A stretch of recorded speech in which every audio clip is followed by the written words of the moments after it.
Discrimination can strike at the most unexpected moments, and sometimes it happens to the very last person anyone would suspect. Enda Harris, a powerful and respected CEO, stepped into the airport simply expecting to fly first class to a critical business meeting. Instead, she faced a humiliating confrontation that would spark a chain of events no one could have predicted. Her quiet composure and one phone call would soon set the stage for a reckoning, one that threatened to dismantle an entire airline. This is a story of power, prejudice, and shocking twists, where destiny conspires to deliver a long overdue dose of karma. Enda Harris woke up before sunrise, as she did every morning. She was nothing if not consistent and early riser, a firm believer that discipline was not just a practice, but a way of life. Standing by the floor-to-ceiling windows of her downtown Chicago penthouse, she admired the city lights fading slowly into the dawn. Enda's life had been a relentless climb, each rung of the ladder representing her resilience, drive, and an indefatigable spirit. Growing up on the South Side with her grandmother, Enda had encountered racism, sexism, and unimaginable hardships. Yet she persevered, transforming herself from a kid with a big heart and big dreams into the founder and CEO of an international tech conglomerate, H-Bridge Solutions. Today was a critical day. H-Bridge Solutions, best known for their cutting-edge AI products, was on the brink of closing a merger with an international manufacturing giant. That morning, Enda was scheduled to fly to Atlanta for a high-stakes meeting that could transform the industry. On her desk lay a first-class ticket with Delta Airlines. She had chosen them deliberately because of a long-standing corporate partnership she once believed was built on mutual respect. She exhaled a satisfied breath and began her morning routine. She downed a glass of water infused with lemon and ginger and did a quick workout in her home gym. 45 minutes of light cardio and a few sets of weight training later, she felt both relaxed and energized. In the shower, she let the hot water clear her mind. By the time she was dressed, charcoal gray slacks, a sleek black blouse, and modest heels, she was the picture of confidence and authority. A single silver bracelet glinted on her wrist, a gift from her late grandmother who believed Enda would one day change the world. Her driver texted that he was waiting. Enda grabbed her black leather carry-on briefcase and left for O'Hare International Airport. She double-checked her watch. She was right on schedule, as always. When she arrived at the bustling airport, Enda greeted her driver with a nod of thanks and stepped out of the car. The lines at check-in were somewhat crowded, but Enda had priority status and a pre-printed boarding pass, so she expected a smooth process. Her phone buzzed with back-to-back notifications. The leadership team was already coordinating final details for the upcoming meeting. As Enda proceeded to the priority check-in counter, she offered a polite smile to the attendant.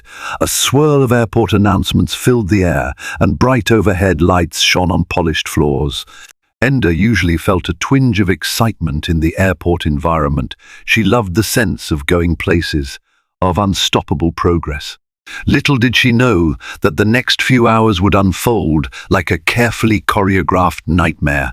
Everything she had worked so hard for, her reputation, her dignity, would be challenged in the most unexpected way. And in standing up for herself, Enda Harris would spark a sequence of events that threatened to rip apart an entire airline. Enda Harris approached Gate 17 at Chicago O'Hare, certain her schedule would run smoothly. Clutching a first-class boarding pass for Flight 386 to Atlanta, she greeted the gate agent, who barely looked up before announcing, "I'm sorry, but seat 2A is no longer available." He blamed overbooking and offered her a possible seat in economy, dismissing her polite insistence that she had already paid for first class. Staying calm, Enda requested a manager.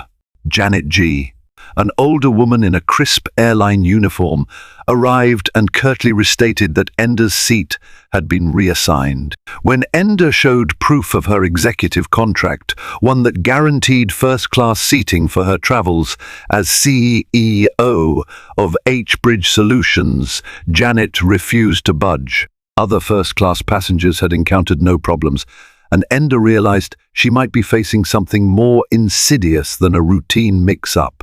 Despite Ender's collected demeanor, Janet accused her of creating a disturbance. Nearby travelers turned to watch, and Ender felt both humiliation and anger coil in her chest. She struggled to maintain composure as the manager, in a tone dripping with condescension, declared, "It's our airline, our rules. We don't owe you an explanation." Ender refused to fold. She had fought too hard to earn her status and knew that if she accepted this injustice, countless others would remain vulnerable to the same treatment. Summoning her courage, Ender calmly but firmly said, "Then I'll make a phone call," before walking away. Her intent was clear. She would contact someone powerful enough to cut through the apparent prejudice on display. Though she left the gate area with her dignity intact, Ender's heart pounded. She felt the sting of discrimination, but also a surge of determination. What began as a humiliating encounter would soon spiral into a battle far larger than a single first-class seat. With that one phone call, Ender Harris would set in motion a series of events that would not only secure her rightful place on the plane, but ultimately expose the hidden injustices lurking beneath this airline's polished veneer. She had no idea that her insistence on fairness and respect would reverberate through corporate boardrooms and forever change the trajectory of her life and the airline industry itself. Ender found a quiet corner near a shuttered cafe. She scrolled through her contacts, her heart still pounding from the confrontation. The manager's smug look, the gate agent's dismissive laughter, it all replayed in her mind like a taunt. She closed her eyes briefly, inhaled, and reminded herself that she had faced worse. She thought back to her earliest days in business, dealing with condescending investors who doubted her intelligence, or potential partners who questioned her leadership because she was both young and black.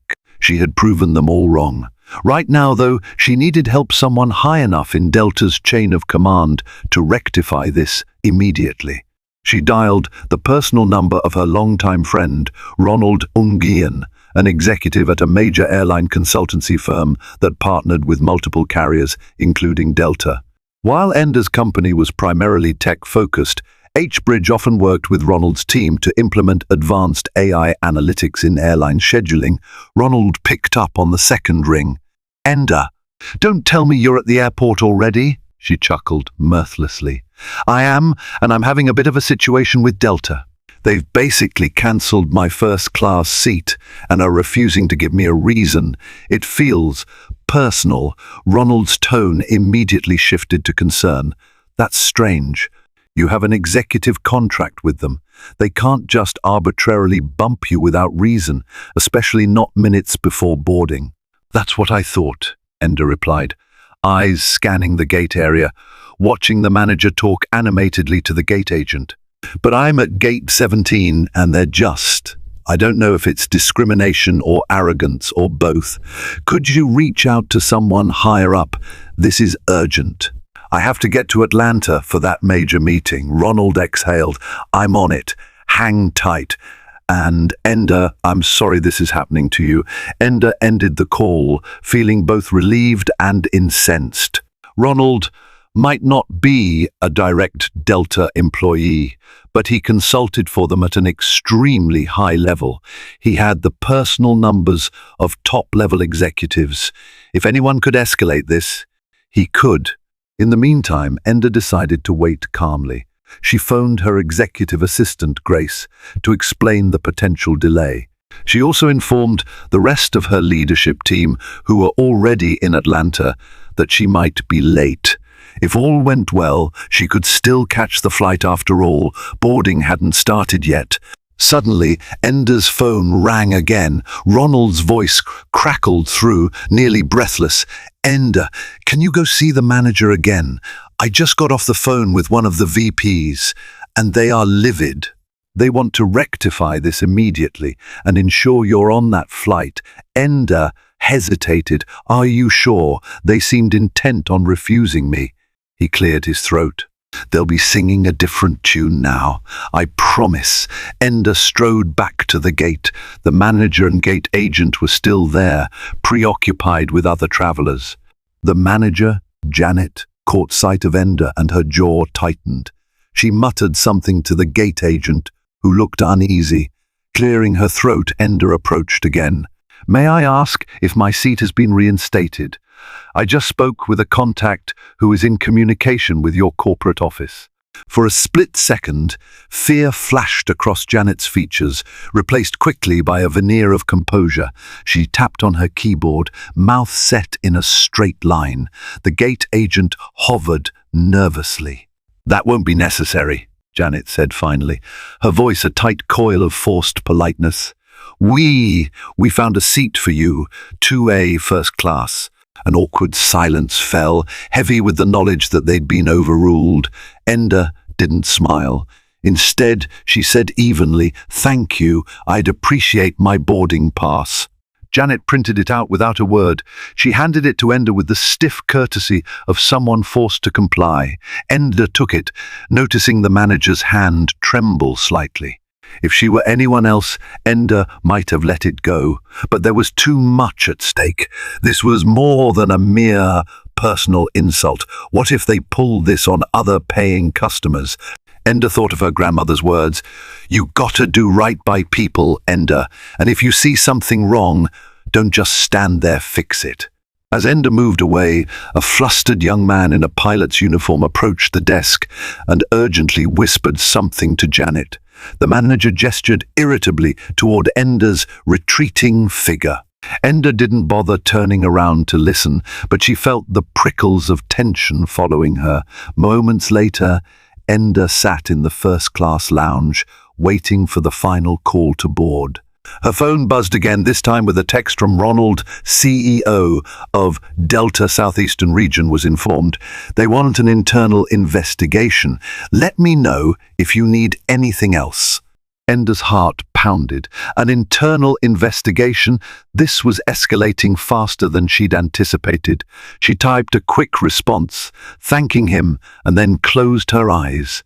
The gravity of the situation sank in. If Delta's Southeastern Region CEO was involved, it meant serious scrutiny.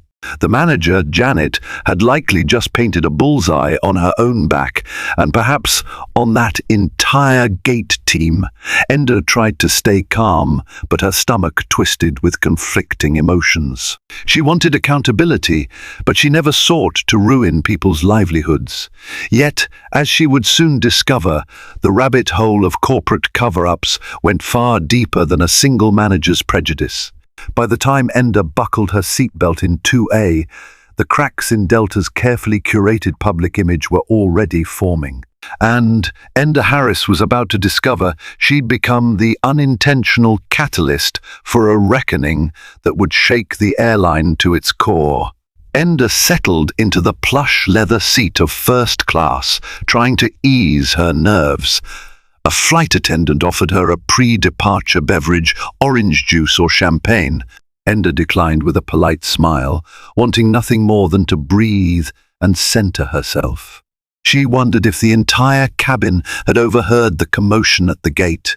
She discreetly observed the other first-class passengers, a middle-aged couple reading newspapers, a man in business attire who typed furiously on his laptop, two women chatting softly. No one seemed overtly hostile, but Ender felt the weight of eyes occasionally flicking in her direction. She focused on her phone, responding to work emails. Shortly after takeoff, Ender noticed something odd. The flight attendant who had initially offered her a beverage didn't come by her row again. Instead, a different, older flight attendant, name-tag Angela, approached. Angela's demeanor was pleasant enough, but Ender sensed she was trying to minimize contact or conversation. Ender's instincts prickled. Was this standard flight procedure, or were they trying to contain a situation they perceived as problematic because Ender had dared to stand up for herself? About halfway through the flight, Ender needed to stretch her legs. She walked toward the restroom, but was intercepted by the younger flight attendant who had hovered near the gate. "Can I help you with anything, ma'am?" she asked, blocking the aisle ever so subtly. "I'm just heading to the restroom," Ender answered softly. The flight attendant stepped aside, but her eyes flickered with unease. Ender tried to brush it off. She wasn't here to pick a fight. She just wanted to get to her meeting on time and continue her life as she always had. Yet, a gnawing sense of discomfort persisted. There were stolen glances, whispered exchanges among the flight crew, and an atmosphere that felt charged. Ender recalled the humiliating gate incident. Perhaps corporate had already signaled that Ender's complaint was being taken seriously, prompting the flight crew to be extra cautious around her. She decided to remain calm and professional. After returning to her seat, Ender emailed Grace to confirm the final details for the Atlanta conference room. She reminded herself of the bigger picture. This upcoming negotiation could be the pivot H bridge needed to push its technology into new markets. She didn't have time to dwell on personal slights, no matter how blatant they were, but ignoring it entirely felt wrong, too. Ender had built her career on refusing to turn a blind eye to wrongdoing. If she let this slide, who knew how many travelers would suffer similar injustices? Ender resolved to consult with her legal team once she landed. This was bigger than her single-seat assignment. It was about discriminatory corporate practices, and it might be time to put an end to them once and for all. The plane touched down in Atlanta's Hartsfield-Jackson International Airport under a clear sky. Ender felt a mix of relief and tension as she disembarked. At the aircraft door, Angela, the flight attendant, gave Ender a tight smile. "Have a nice day, Miss Harris." Ender managed a polite nod. Something about Angela's expression suggested she was torn between fear and professional courtesy. It struck Ender as a sign that something was indeed brewing behind the scenes. As she stepped onto the jet bridge, Ender's phone buzzed with messages and missed calls. She skimmed them rapidly. Ronald had sent a few updates, spoke with a Delta Southeastern region contact. "They are not happy. They're claiming they'll make it right, but something feels off. Stay alert. CEO wants to schedule a direct call with you soon." Ender tucked the phone away, a sense of unease gnawing at her. She glanced around, expecting her assigned chauffeur to be waiting near baggage claim. But as she moved through the terminal, she noticed a figure in a sharp grey suit holding up a small sign, "Harris."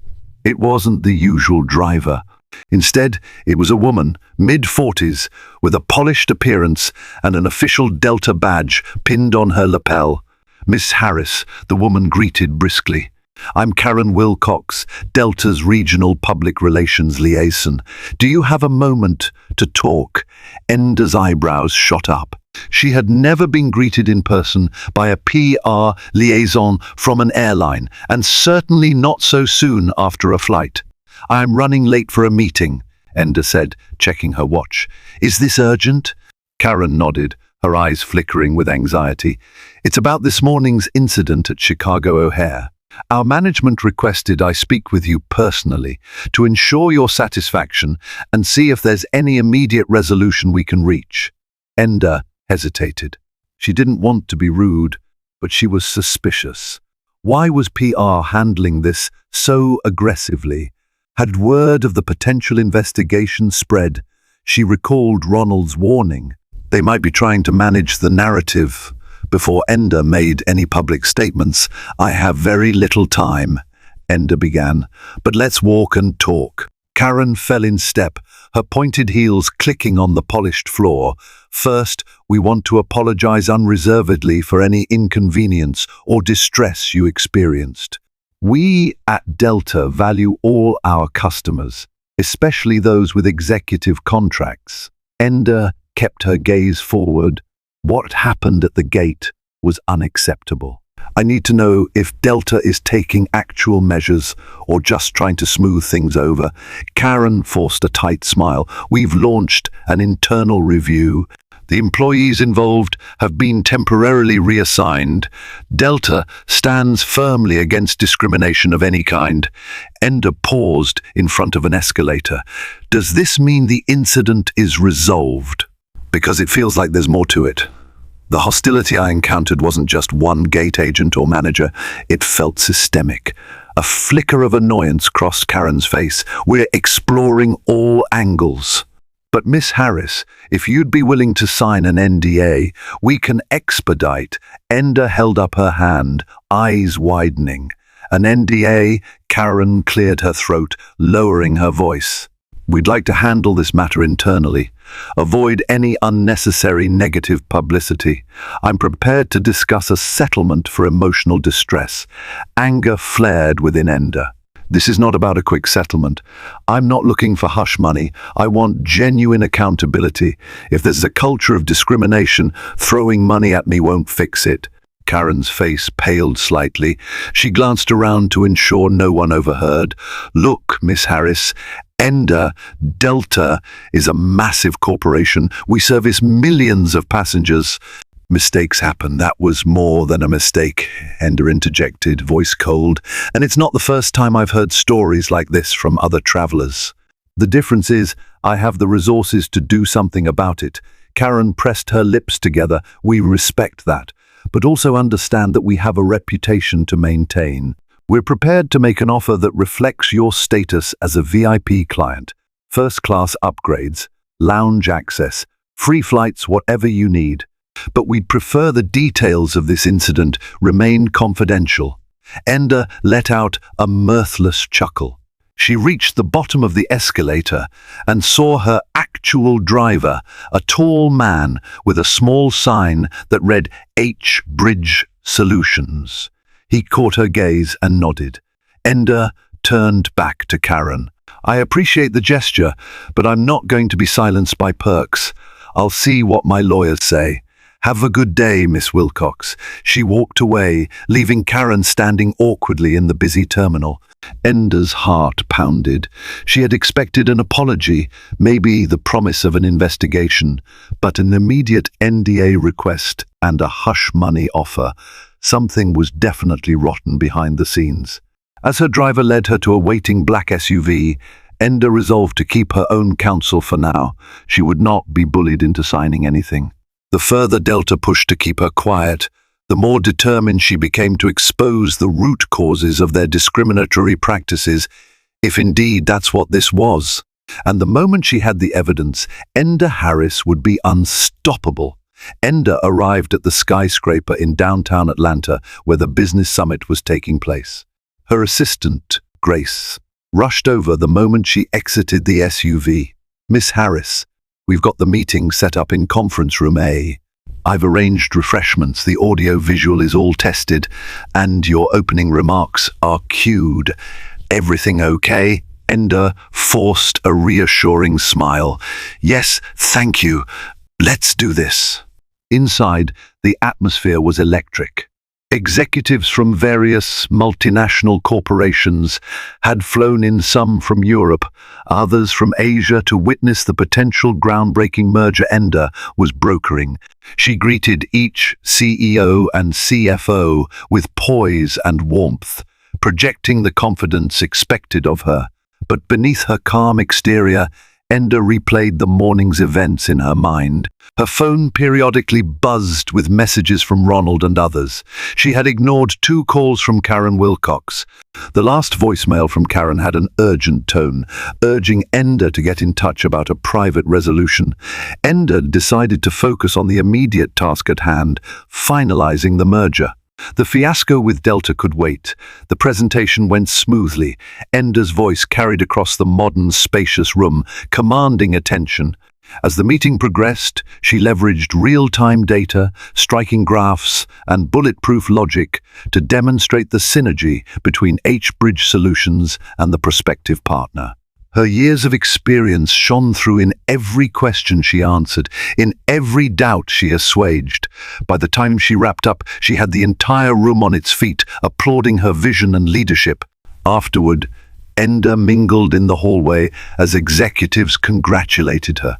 She stole a moment to check her phone.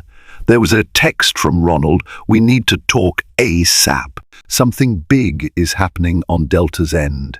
She excused herself and found a quiet corner near the large windows overlooking the Atlanta skyline. Dialing Ronald's number, she braced herself. He picked up on the first ring. "Enda, you sitting down? I'm standing by a window, about to head into a small breakout session." "What's going on?" Ronald lowered his voice, and Enda could hear the hum of a busy office behind him.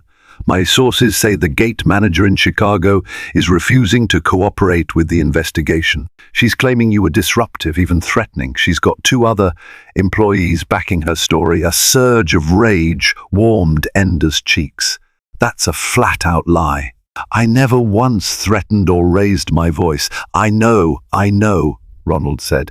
"But Delta's internal team is also looking at the security footage, which apparently shows nothing of the kind. They haven't released it yet, but rumor is it exonerates you. Problem is, the manager is doubling down, telling everyone who'll listen that you're pulling rank to bully them." Enda pinched the bridge of her nose. "So they're launching a smear campaign against me?" "Seems like it. But it gets worse," Ronald continued. "They're also digging into your background, searching for anything they can spin to discredit your complaint as a personal vendetta." Enda felt her jaw clench. She had nothing to hide, but the idea of her personal life being dissected infuriated her. "What about the Southeastern Region CEO you mentioned? Doesn't he see through this?" "He's under pressure from multiple directions. Corporate is worried about lawsuits, about potential public backlash, especially if this is framed as a racial discrimination issue. And Enda, if the mainstream media sniffs out this story, it'll blow up." Enda gazed out the window at the bright Georgia sky. "I'm not going to let them spin this against me. They picked the wrong person to scapegoat." Ronald's voice was tense. "I agree. But be cautious. Big corporations can be ruthless, even if you're wealthy and powerful. They could try to bury you under paperwork and legal jargon." Enda took a steadying breath. "Let them try. Thanks for the heads up, Ronald. I owe you." She ended the call, her mind racing. The morning's humiliation was now morphing into an all-out corporate brawl. Enda had no intention of letting Delta manipulate the narrative. She refused to be portrayed as an angry black woman, causing trouble for no reason. Returning to the conference room, Enda plastered on a professional smile, but her thoughts churned with strategy. She'd battled adversity at every stage of her life. She'd navigated tough negotiations, faced sexism, racism, and outright hostility. This was no different, just on a bigger stage, with a corporate giant that clearly underestimated her. She decided to reach out to her legal team as soon as the breakout session ended. Maybe it was time to consider a press conference or a statement on social media, something to ensure she stayed one step ahead of any smear campaign. Yet Enda also knew the power of a well-timed surprise. She needed to weigh her options carefully. For now, Enda would push forward with the business at hand, sealing her merger deal. The next moves in her battle with Delta would have to wait a few hours. But once the summit was done, Enda Harris would turn her undivided attention to setting the record straight, and she had no intention of playing nice. Late that evening, Enda checked into the penthouse suite of an upscale Atlanta hotel.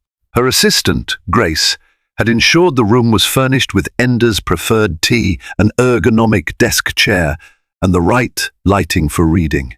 Despite the luxury around her plush carpet, modern decor, a panoramic view of the city, Enda's thoughts dwelled on the standoff with Delta.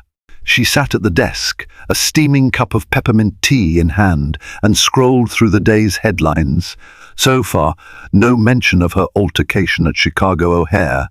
The airline had managed to keep it under wraps, at least for the moment. Her phone flashed with a text from her old college roommate, Monica, who now worked for a major news network. "Hey Ebbs, heard some chatter from an airline whistleblower. Something to do with you?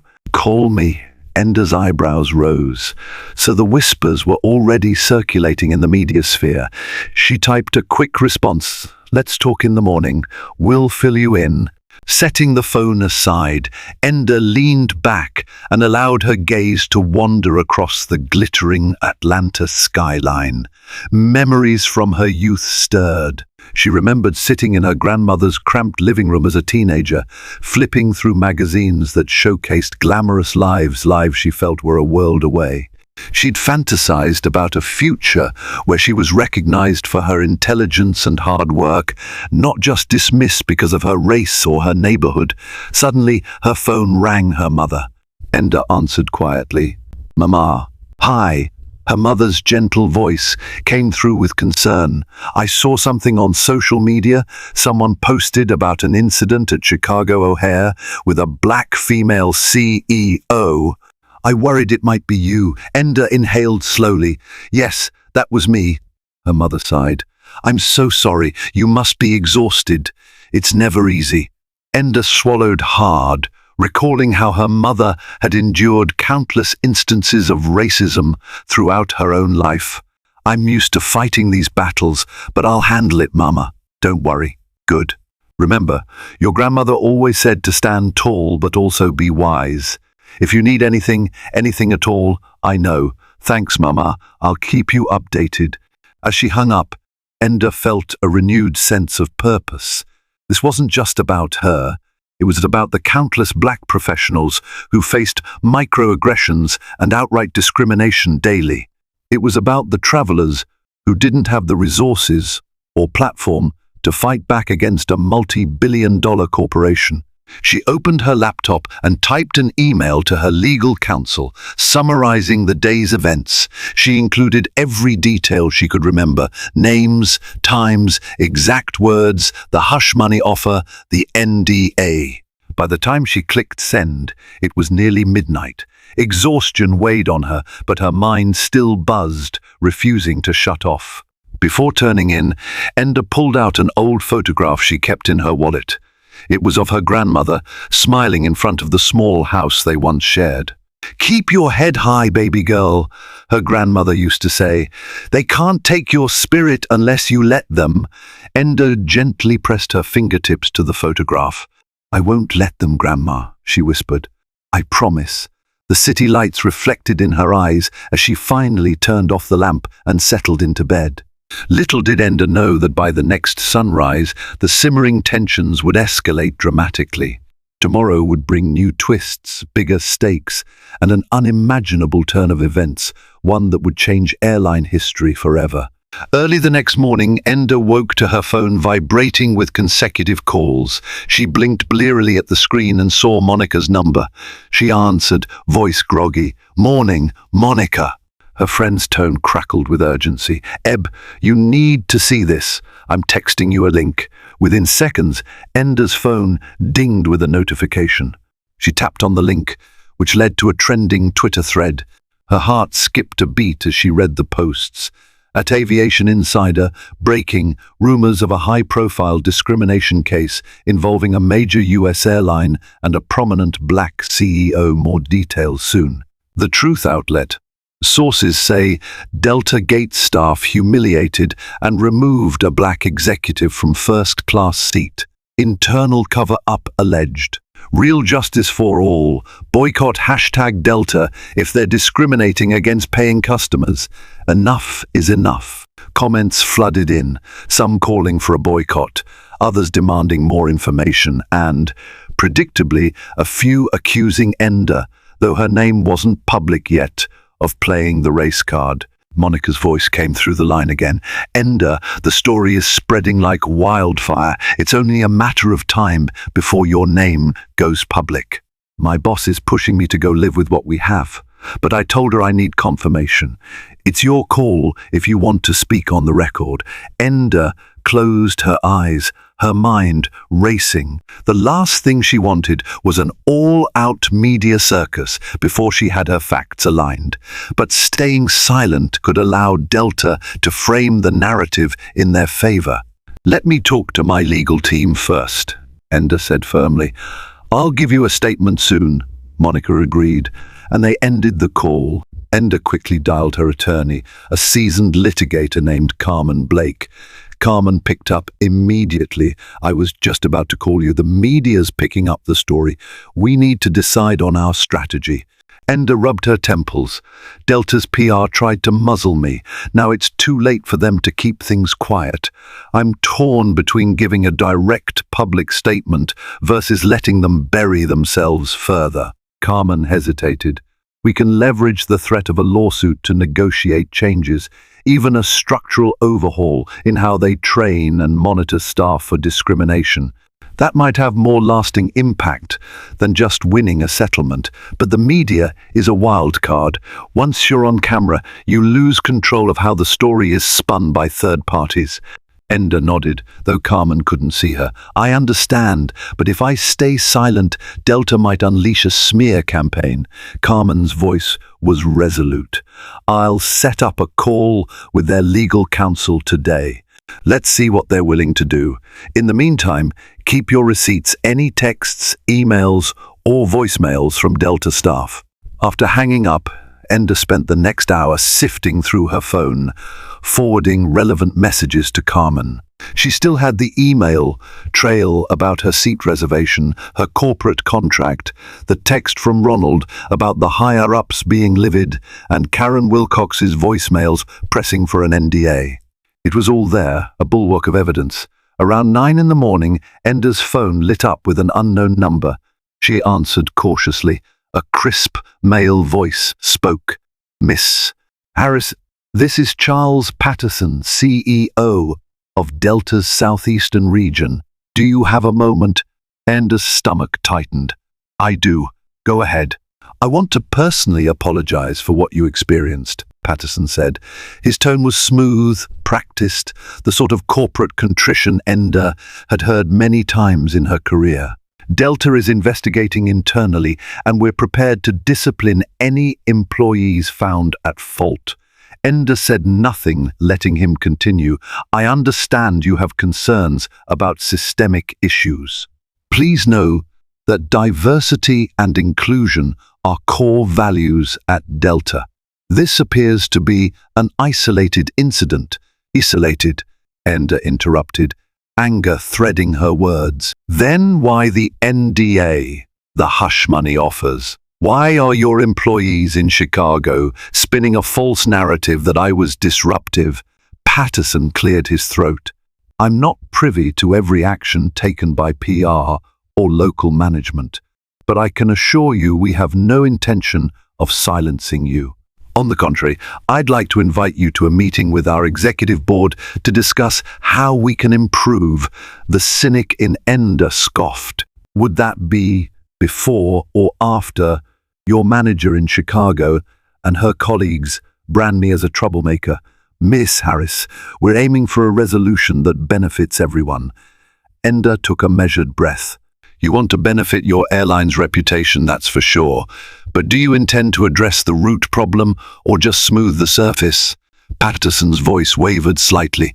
I can't speak for the entire corporation's decisions, but I promise a thorough investigation and real reforms, including retraining staff on anti-discrimination policies." Ender felt a mixture of satisfaction and skepticism. "I'll speak with my lawyer. We'll be in touch." She ended the call, uncertain if Patterson's overture was genuine or a carefully orchestrated PR maneuver. The cynicism she'd developed over years of corporate battles whispered that it was the latter. By midday, multiple news outlets had picked up the story, each quoting unnamed sources. Ender's face still wasn't splashed across headlines, but it was only a matter of time. By early afternoon, Ender had set the stage for a legal onslaught. Carmen was drafting a formal letter of complaint and preparing the initial paperwork for a potential discrimination lawsuit.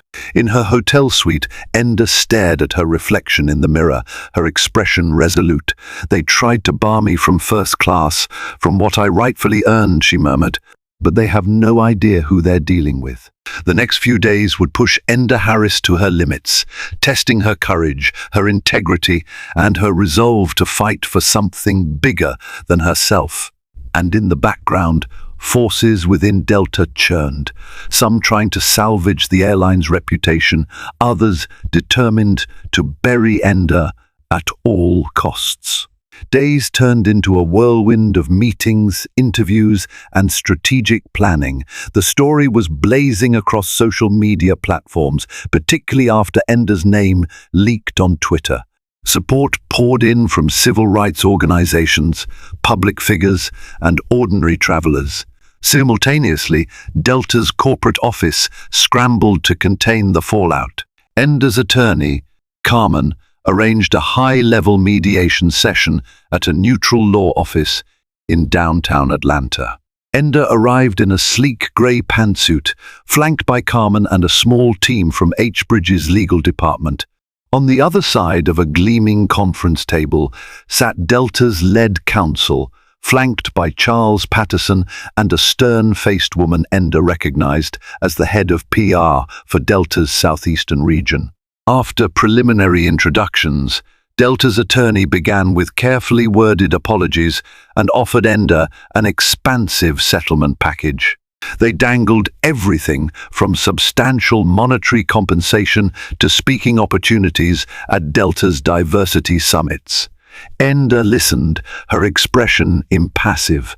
When it was Carmen's turn, she presented a thorough, meticulously compiled case emails, text messages, the corporate contract Ender had with Delta, video footage of the gate agent's dismissive behavior obtained through Ender's legal request to the airport authorities, and evidence of hush money attempts via Karen Wilcox's voicemails. It was airtight, a masterclass in building a damning argument. Patterson's face grew more ashen with each document. At one point, Ender glanced at him and caught an expression that bordered on panic. "We want more than money," Carmen concluded. Harris insists on structural reforms, improved racial sensitivity training, transparent public reports on discrimination complaints, and a permanent oversight committee that includes community leaders and travelers' rights advocates. Delta's lawyer frowned. "Those terms are extensive." Carmen's chin lifted. "They're non-negotiable. Ms. Harris is prepared to file a lawsuit and make all of this public if her demands are not met." The tension in the room was tangible. Patterson cleared his throat, obviously weighing the cost of negative publicity versus an overhaul of corporate protocols. "We'll consider it. Let's take a recess to confer internally." As Delta's team stepped out, Ender sank into her chair. She'd kept her composure, but her heart was pounding. She gazed at Carmen, who gave a slight nod of reassurance. Minutes later, the Delta team returned, faces grim. Patterson spoke first. "While we believe this was an isolated incident at a single airport, we recognize we have to restore public trust. We're prepared to accept the reforms, pending some clarifications on scope. But there's one condition. Miss Harris refrains from making further public statements that implicate Delta as a whole in systemic bias." A spark of anger lit Ender's eyes. "But isn't that exactly what the reforms are addressing? Systemic issues in training and accountability?" Patterson sighed. "Yes, but we want to avoid inflaming the press with sweeping statements. We're agreeing to actual reforms, surely that demonstrates our sincerity." Ender felt torn. She understood the delicate balance of corporate image. But she also knew how easily lip service could replace real action once the media heat died down. Carmen placed a calming hand on Ender's shoulder. "We can compromise on the wording, but we won't let Miss Harris be gagged. She will retain the right to tell her story. After another tense back and forth, they reached a tentative agreement. Delta would issue a public apology to Ender, outline a set of reforms and training protocols, and pay a significant sum in damages. Ender, in turn, would not publicly label the entire airline as racist, though she could speak freely about her experience and the improvements needed. The meeting ended with tentative handshakes and stony smiles.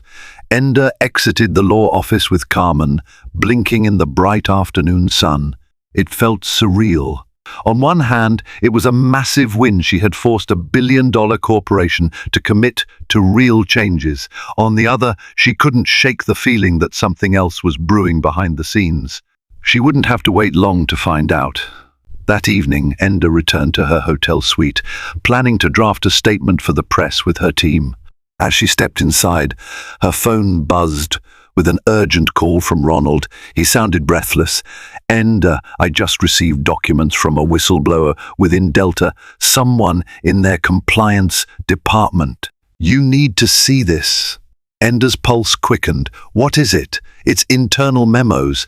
They detail a pattern of discriminatory complaints against that same Chicago gate manager, Janet G., and other staff. The memos suggest that upper management was aware and chose to quietly handle it in several instances. There's also evidence that Delta Southeastern Region's office instructed them to keep it off public record. Ender gripped the phone tighter, so it's not just one bad apple. Ronald's voice was laced with anger. Far from it. There's a litany of complaints from minority passengers, some resolved with hush money, others threatened with blacklisting if they went public. Shockwaves coursed through Ender. This changes everything. Patterson sat across from me, acting like it was an isolated incident. Meanwhile, they've been covering it up. Ronald hissed a breath. Exactly. And Ender, this is big enough to topple entire divisions of Delta's management if it becomes public. Ender's thoughts whirled. She had just hammered out an agreement based on the premise that the incident was an anomaly. Now, with these documents, she had proof of a systemic culture that tolerated and even concealed discrimination. Send them to me, Ender said firmly. I need to show these to Carmen. Within minutes, her inbox pinged with a secure file transfer. Ender opened the folder, scanning through memo after memo. The language was chillingly bureaucratic, with phrases like, ensure passenger does not escalate, and offer courtesy voucher if the complaint is limited to internal channels. The gates most frequently implicated. 17 at Chicago O'Hare, among others. Trembling with outrage, Ender called Carmen. We have new evidence of a cover-up, she said. We need to revisit the settlement terms. This is bigger than my case. Carmen's voice was grim. Send me everything. If we can prove a pattern, Delta is looking at a class action lawsuit, possible federal investigations. The works. The next few hours were a blur.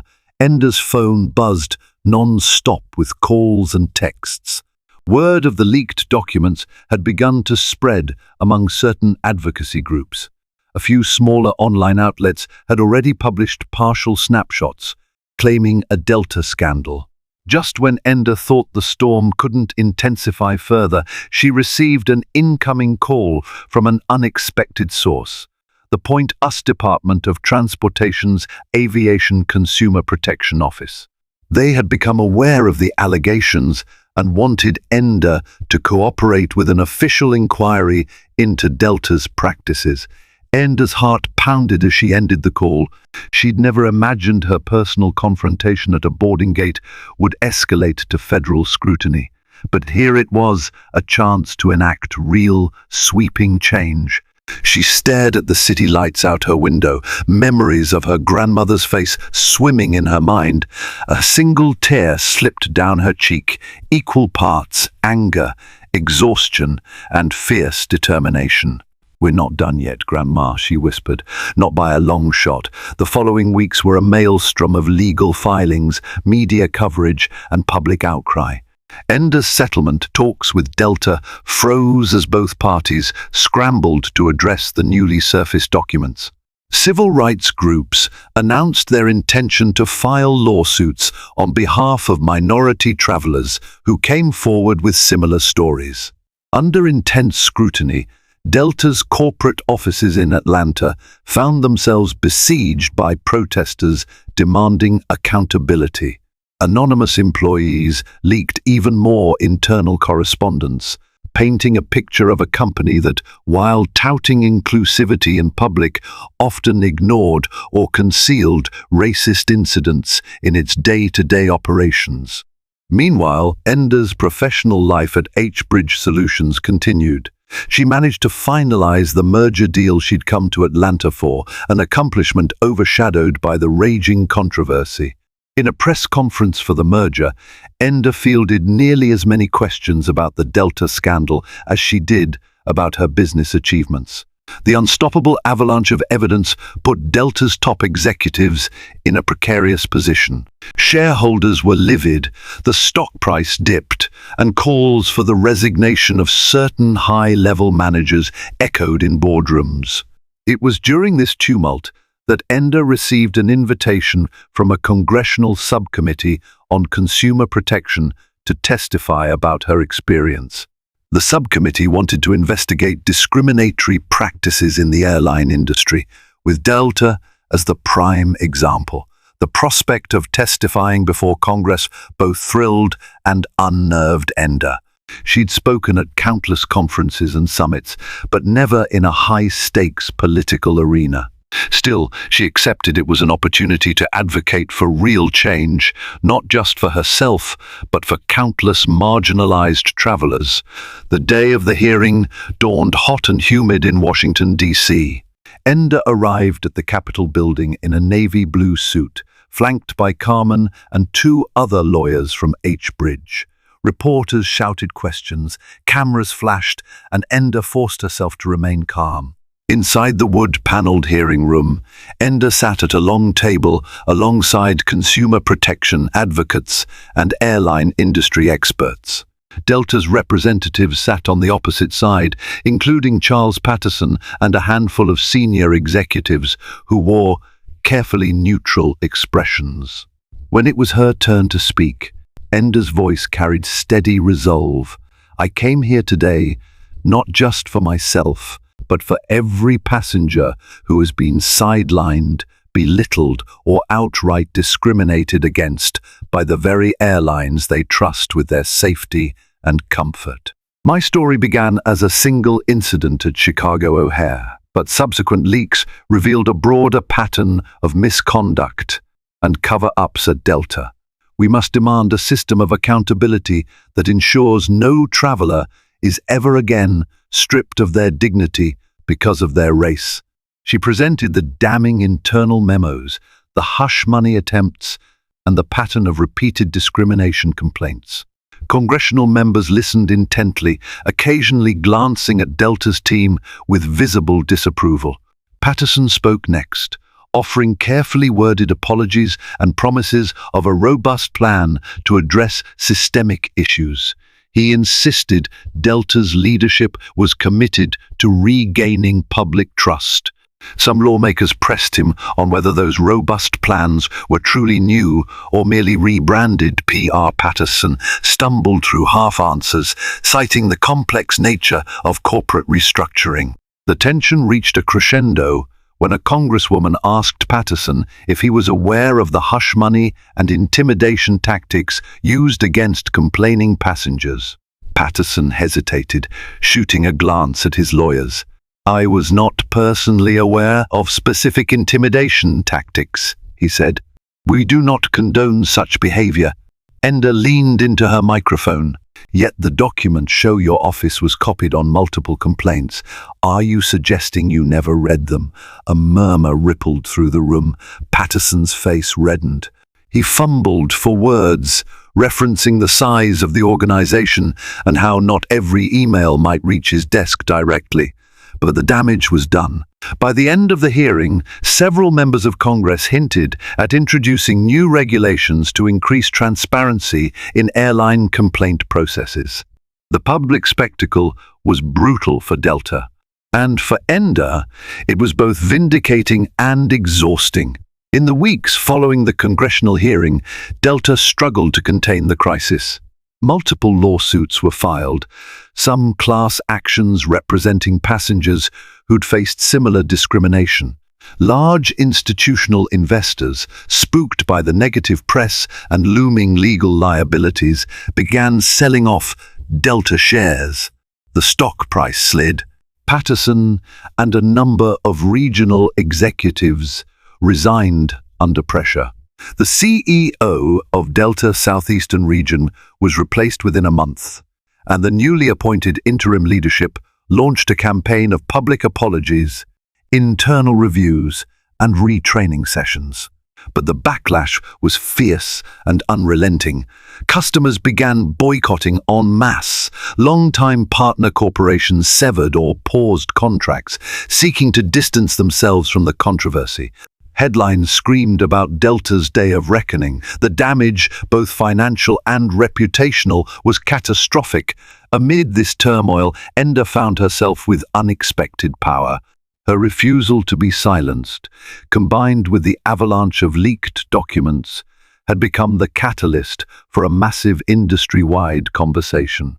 Other airlines, terrified of facing a similar meltdown, rushed to update their own policies on discrimination, hoping to avoid Delta's fate. Then came the final blow. The Federal Aviation Administration, FAA, and the Department of Transportation announced sweeping investigations into Delta's safety compliance, suspecting that if they were willing to cover up discrimination complaints, they might also be cutting corners elsewhere. Delta's rating plummeted, and thousands of travelers booked with competitors. Within a year, Delta found itself teetering on the edge of bankruptcy. The brand that once boasted of being one of the world's largest airlines was now weighed down by lawsuits, debt, and a public relations nightmare from which they couldn't escape. And just like that, the seemingly impossible happened. Delta, a giant of the skies, crumbled under the accumulated weight of its own hubris and wrongdoing. While the airline did not disappear entirely, its restructuring was draconian, involving massive layoffs, shuttered hubs, and a name so tarnished that many wondered if it could ever recover. Enda stood on the rooftop of her Chicago penthouse, gazing at the city skyline illuminated by the setting sun. It had been a tumultuous year since that fateful morning at O'Hare. She sipped a cup of tea, reflecting on the journey that led to the downfall, or at least the drastic unmaking of a corporate titan. She had not intended to single-handedly bring Delta to its knees. She'd only wanted fairness and respect. But the domino effect of internal leaks, public scrutiny, and federal inquiries revealed a nest of corporate rot too deep to simply patch over. The airline's downfall was a grim testament to how unchecked discrimination and systemic secrecy could destroy even the mightiest of institutions. Enda's personal life and career soared, though not without heartache. She sometimes lay awake at night thinking about the employees, pilots, flight attendants, customer service reps who lost jobs due to the airline's collapse. She questioned whether she should have accepted an early settlement. But each time she remembered the humiliating smirk of that gate manager and the condescending hush money offers, she knew this outcome was bigger than one seat on one flight. Change rarely arrives gently. It tears through the old to make room for the new. In the aftermath, Enda became an advocate for corporate accountability, establishing a non-profit that offered legal and financial aid to victims of discrimination. She also consulted with other airlines, helping them develop transparent, bias-free policies, ensuring no traveler would endure what she had. Hard karma had indeed come back to Delta's leadership. Those who propagated or ignored the discrimination faced lawsuits, lost careers, and public shame. Some reappeared as cautionary tales in case studies about corporate ethics. Others disappeared quietly into obscurity. And Enda? She continued to lead H-Bridge Solutions, forging deals worldwide and channeling her newfound fame into causes that mattered. If she ever boarded a flight now, it was usually with an airline that had publicly embraced the reforms she championed. Whenever she recalled that day at O'Hare, she felt a pang of sorrow for the countless travelers who had suffered. But she also felt pride in knowing she had played a part, albeit a dramatic one, in dismantling systemic injustice and paving a path for real change. Thank you for staying with me through this roller coaster of a story, one that began with a first-class seat denial and ended with a massive corporate reckoning. Enda Harris's journey reminds us that even a single act of discrimination can trigger powerful consequences when the right person stands up and refuses to be silenced. Her determination not only secured her own dignity, but also ignited a chain reaction that exposed deep-seated injustices, ultimately transforming an entire industry. If this story resonated with you or made you reflect on the impact of injustice and how one person can make a monumental difference, please take a moment to like this video, share it with your friends, and subscribe to my channel for more inspiring, thought-provoking content. Your support helps ensure that these important stories continue to reach new audiences, fueling conversations that can change the world.